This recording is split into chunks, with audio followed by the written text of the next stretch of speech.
Jeff Zweerink, and welcome back. We're once again joined with Dr. Alan Tai, who's an expert in quantum mechanical calculations and how they relate to medical ultrasound. I'm excited about our conversation today.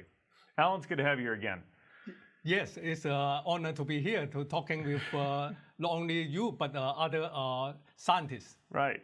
So ultrasound is just one of those things that has been around long enough. I've never known a world without it. But I know you've got a lot of expertise there. Kind of tell us, what are some of the big things in ultrasound? What do you see as fascinating about that? Just kind of give a little bit of your scientific background and how you've got to where you are. Yeah.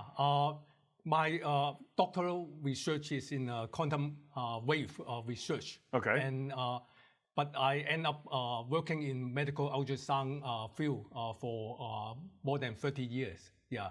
But my former employer include Philips Ultrasound and GE Ultrasound. They are two of the largest ultrasound company equipment in the world. And from that, I learned a lot about how the ultrasound, particularly from the acoustic wave analysis. So my training in quantum wave analysis, it do help me to learn more and understand the ultrasound, how they can help people or the doctor to do the diagnostic earlier. Well, so I get what ultrasound is, and I've had enough quantum mechanics. What's the connection there? How does your quantum mechanics background help you do ultrasound? Give a little bit of the details there. Yeah, that's right. My career is mostly in that transducer. When you did or do the ultrasound exam, right? Then someone will hold the transducer in contact with your body, whether put in your abdominal or your near your heart. To check the image behind it. Yeah. So a lot of analysis is using acoustic wave equation. Right. Of course, the media is a little bit different from the quantum mechanics wave analysis, but the principle is very similar. Yeah. You have a piezoelectric material, and then you have in the front there's some matching layer. This matching layer is to match the acoustic impedance from the piezoelectric material to the human body. So they kind of need the wave to be optimized in certain stage of analysis in order to get the best efficiency to let the electrical energy into mechanical energy, which is the ultrasound wave. So it sounds like that you did a lot of wave propagation in quantum mechanics, and that's very applicable in the ultrasound, because you do have to, every time you have a surface, waves get reflected, and that messes up signals and stuff. So it sounds like there's a lot of optimization that goes on in your work in ultrasound technology. Is that correct? That's why exactly. In my 30-year experience with ultrasound, I work together with a lot of very good engineer and scientists day and night, because our company is globally have a different sites, whether in Asia or Europe or US. Yeah, so we work together very hard to fully optimize the performance. One of the breakthrough technology around the turn of the last century, in early 2000, is the piezoelectric material called single crystal. Yeah, I visit the plant that grows this single crystal. It is amazing.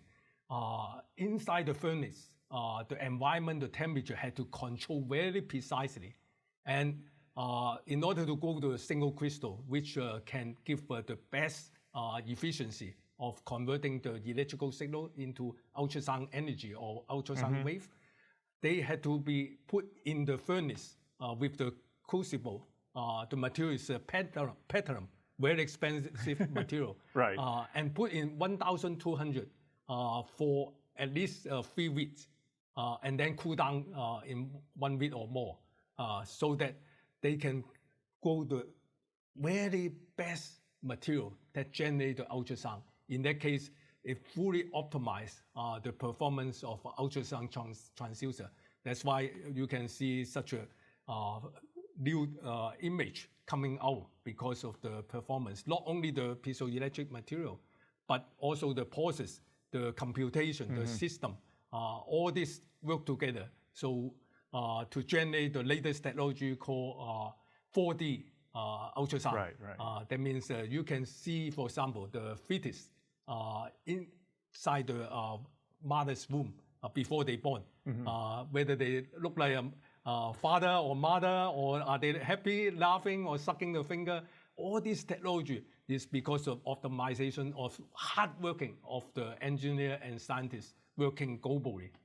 Well, that's pretty impressive. I could just imagine in growing those single crystals that, you've got to have these exacting temperatures inside the chamber, but that means you've got all of this stuff around. You've got to control the temperature of the room, and you're doing that at 12,000 Celsius, or 1,200 Celsius, which is a really hot temperature. Yeah, it's the technology is pretty remarkable. It just kind of strikes me that, we see this kind of technology out in nature though as well, correct? Yeah, that's exactly, I have the same thinking about that. When I look at the furnace, well controlled, think about this Earth, how it can be put into this exact location with the right temperature, right environment, so that life can be survived and continue to develop in this Earth is amazing. The only explanation I can think of is there's a creator. He loves us. He cares for us. He provides this environment in the right and fully optimized environment so that we can live in this earth to know God himself. Well, it seems like the connection's even deeper because, we've developed this remarkable technology to image inside the human body, but there are many animals that use this technology. It almost seems like in a far more advanced way than we're capable of. Yeah, there's a different animal can use ultrasound, and the frequency sometimes like the whales, they're using lower frequency so that they can propagate very far into the ocean to communicate with another whale. But there's also higher frequency that human audio cannot hear. Like for example, the whale also have high frequency. The dolphin, particular, they can send out the ultrasound and detect where's the fish, and so that they can swim to there and then catch the fish. But one more amazing thing is the bat. The bat use very high frequency, like 100 or more than 100 kilohertz. Okay. So what they do is they can be in the cave, complete darkness. Right. They cannot see by the eye. Right. Anyway, their eyesight may not be as good, but the ultrasound, the transmit, they can send out if there's an object in front of him or the bat that they can avoid it. But most important for survival is to catch the insect. So the insects flying very fast, and the bat using ultrasound to see where it's going, where's the projection, the location it will be, and then catch it. Yeah, so that it can help to take away more mosquito that you can think of. But when the engineer and scientists look at the bat, how complicated it is, how compact it is, it humble all the engineer. I mean, the design we have is amazing in ultrasound equipment. But look at the nature. The bat is so small, and they are able to use ultrasound to real time, so quick respond to detect and also to get the food they want. So it just demonstrates God's amazing design. We had to be really highly appreciate and learn from what this nature tell us. But most important, the wisdom behind this creation is that God's really care for us and provide the right environment for us to survive in this earth. Yeah, you mentioned the bats there, and I've heard that bats are, you take the average house fan, it's spinning around so fast it blurs together, you can't see. And yet I've heard bats could actually fly through the gaps using their ultrasound in there. I mean, it's like, that's just an incredible technology. It strikes me that in some sense we're seeing what's done in nature and replicate it. And if it takes our mind to do these incredible 4D ultrasounds where you can see the facial features of babies, that if it takes our mind, that it seems like there's a mind behind nature. What are your thoughts? Yeah, definitely. Yeah, very good point. I mean, I echo what you are saying, that the design of this equipment need a lot of effort. Yeah, but we can learn from the design of the nature. So if there's a mind to come up with this ultrasound image so that the parent can see what their baby look like before born, that demonstrates there's a mind or a team of engineering mind behind it. Why not nature? Nature is more complicated. I would say thousand times more complicated.